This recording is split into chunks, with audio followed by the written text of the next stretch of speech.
From Deloitte Tax, welcome to the Tax News and Views podcast. In this series, we talk to specialists from Deloitte about the latest business issues and developments. I'm Carrie Falkenhayn, your host for Tax News and Views. And today I'm excited. We're recording the fourth episode in our micro-series focused on GenAI for tax. And in this episode, we're going to explore how those early adopters of GenAI are really transforming tax operations. These pioneers, by leveraging GenAI technologies, are impacting tax processes, enhancing data insights, and allowing for greater regulatory compliance. So in this discussion, we're going to examine some emerging trends and explore future strategies for modernizing tax functions, all with an emphasis on transparency and advanced analytical capabilities. So joining me today for this discussion are three leaders from Deloitte's tax technology practice. With me are Ankush Bhatia, Brandy Horton, and Danielle Lehman. And Ankush, I'm going to start with you. Now that GenAI has been around for some time, what has changed and what's the interest level? How has it evolved? Thanks, Carrie. So with GenAI being around for a while now, I think a lot of shift has happened from experimentation to real life scenarios, right?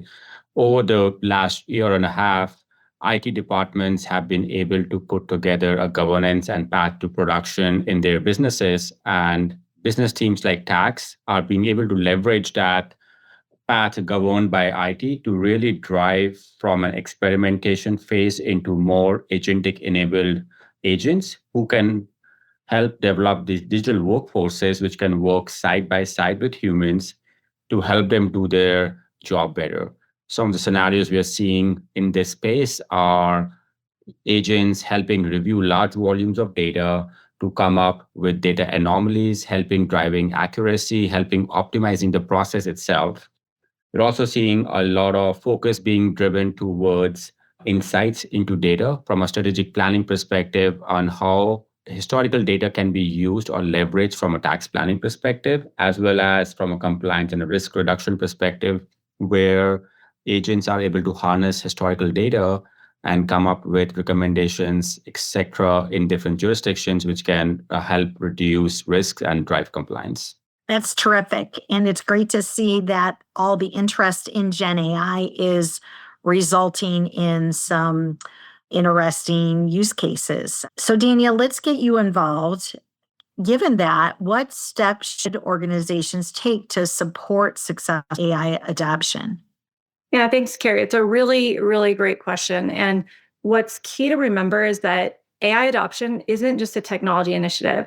It's really a business transformation. And so that means keeping your people at the center and really rethinking the processes that are necessary to get work done, given this massive and really hugely beneficial shift that this AI technology capability allows. So there are some key steps that we're seeing. And first is aligning AI initiatives with business strategy. They should not be separate. So AI projects should address specific business pain points or opportunities within tax and finance. And that could be things like automating compliance, improving forecasting, or enhancing risk management. And now the second step is investing in data quality and governance.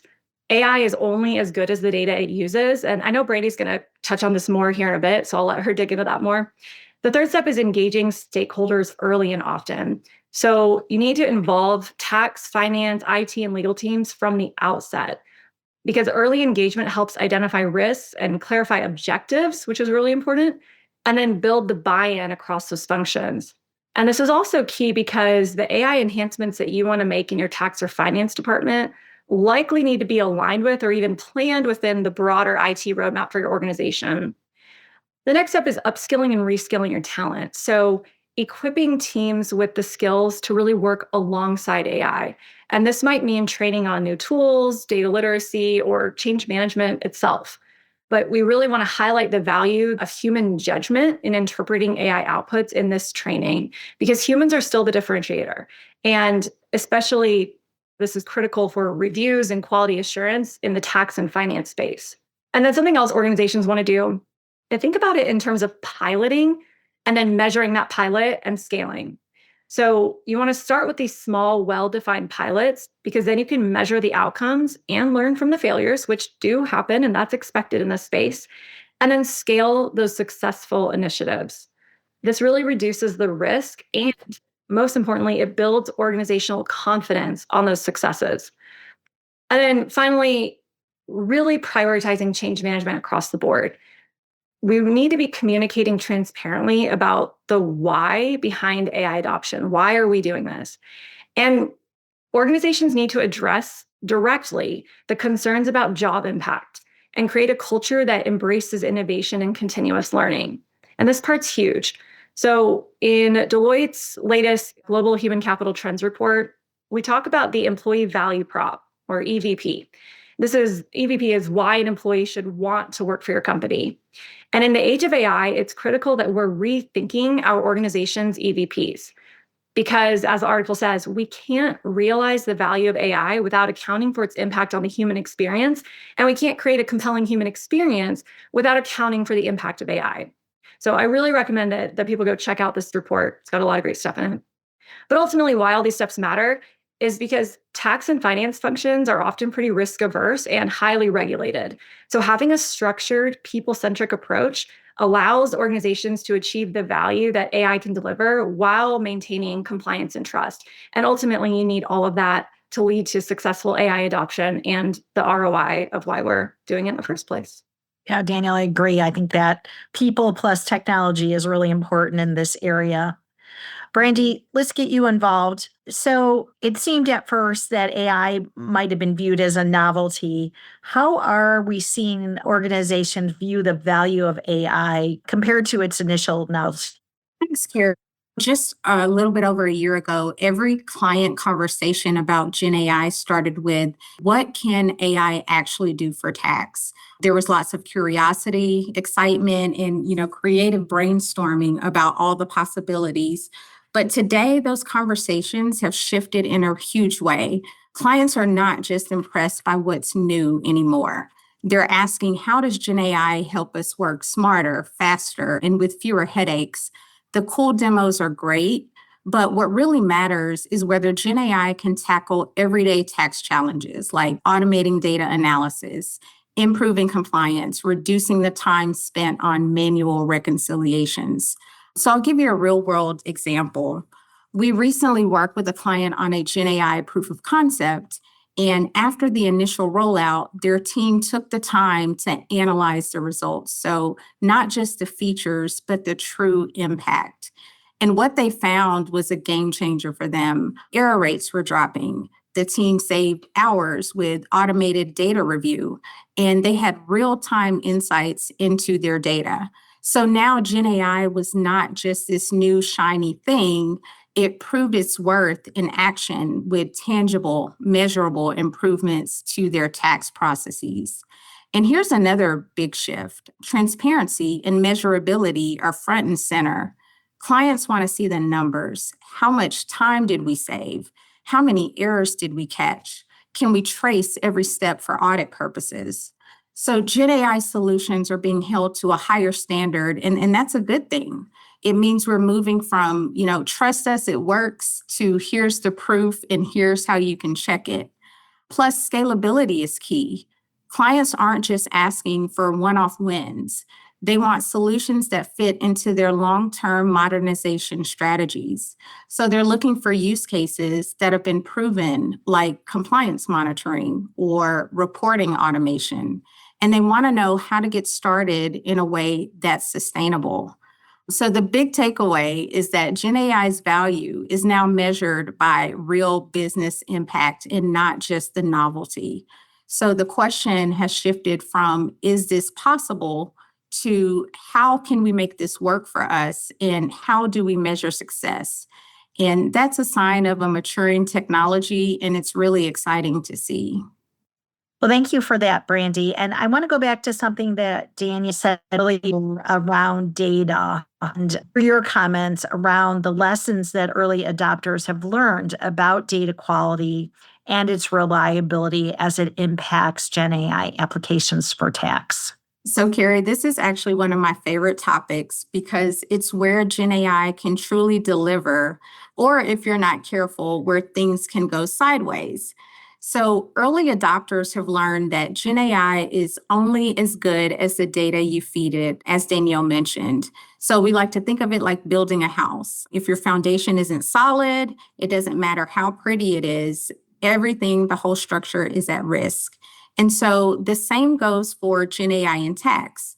Your data is the foundation, and everything else depends on getting it right.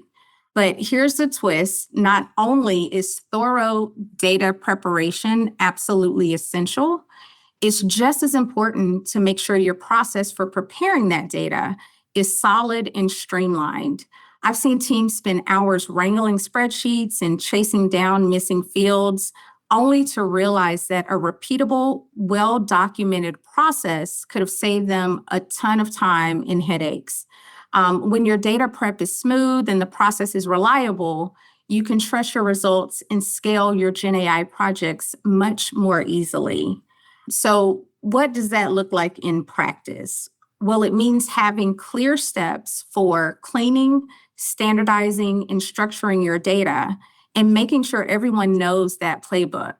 Automation helps here too, right? The more you can automate those routine checks and fixes, the less you're relying on manual effort and the more reliable your Gen AI outcomes become. Another consideration is going to be continuous monitoring and governance. That is critical. Gen AI models can drift over time and data can change. Sometimes the change is subtle, sometimes it's dramatic, but early adopters have set up robust, comprehensive governance frameworks and regular reviews to keep everything running smoothly and to quickly address any data quality concerns that might pop up. Cross-functional collaboration is another big lesson. Tax, IT, data teams, they all need to work closely together to make sure Gen AI solutions actually meet business needs and regulatory requirements.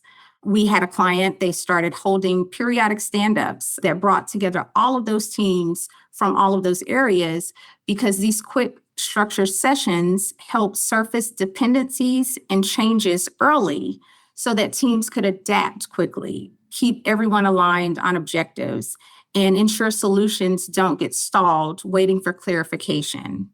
We also can't forget about advanced analytical capabilities. The best Gen AI platforms offer explainable AI features, which means you can easily see how decisions are made, which is crucial for auditability and compliance. So clients love being able to say, here is how we got this result, and here is the evidence. And finally, an iterative approach works wonders. We start small, we learn from each phase, and then scale up gradually. One client started with Gen AI for tax provision. They learned a ton, and then now they're expanding to indirect tax automation. So it's all about building confidence and reducing risk as you go. But in summary, we have strong data, streamlined processes, frequent cross-team alignment, and an incremental approach all set the stage for success with Gen AI and tax. That all sounds great. Maybe to wrap us up, Ankush, I'm going to go to you. Given all the things that we talked about, what organizations are wondering, should they try to do this on their own or should they outsource it? So what have early adopters learned about build versus buy considerations? Thank you. That is a great question. And there are many factors which we need to consider as we think of build versus buy. Some of the main factors I would consider is the timeline and where we are or where the organization is on in terms of their IT journey on Gen AI. If they're kind of kicking off, I would definitely want to make sure that you have the right governance, the right models in place for you to be able to do a build of the model or build of an agent, as this requires time from SMEs to work closely with the technology team so that the tax technical and technology can come together to build a solution that can meet business needs. And that definitely is a journey, and a lot of time needs to be spent as we go through that build journey. On the other side, buy or licensing a product gets you quick ROI as compared to build, but then it is a product that you need to implement to customize based on your needs. So the way we have been targeting the buy market is we are building agents and working with our clients to configure the last mile. So the agents we build typically handle 80% of your problems, and the last 20-mile configurations are done with the clients as a last mile configuration. Apart from build versus buy, a third option exists is buying a half-baked solution or buying a solution which is built up to a certain point and then configuring that solution in-house to meet the rest of its needs. And that has been a very attractive option for some of our clients because they are able to get a pre-built solution and then do the last mile configuration or changes into it to meet their specific needs and then move that forward. All right. Well, thank you all for sharing these insights. If our audience wants more information, I would encourage you to listen to the other episodes in this GenAI mini-series. There's 3 others. You can go to Deloitte.com and search under GenAI for tax. You'll find these podcasts as well as a wealth of other information. Thank you all for listening in today, and I hope you join us next time. Be well, everyone. Take care.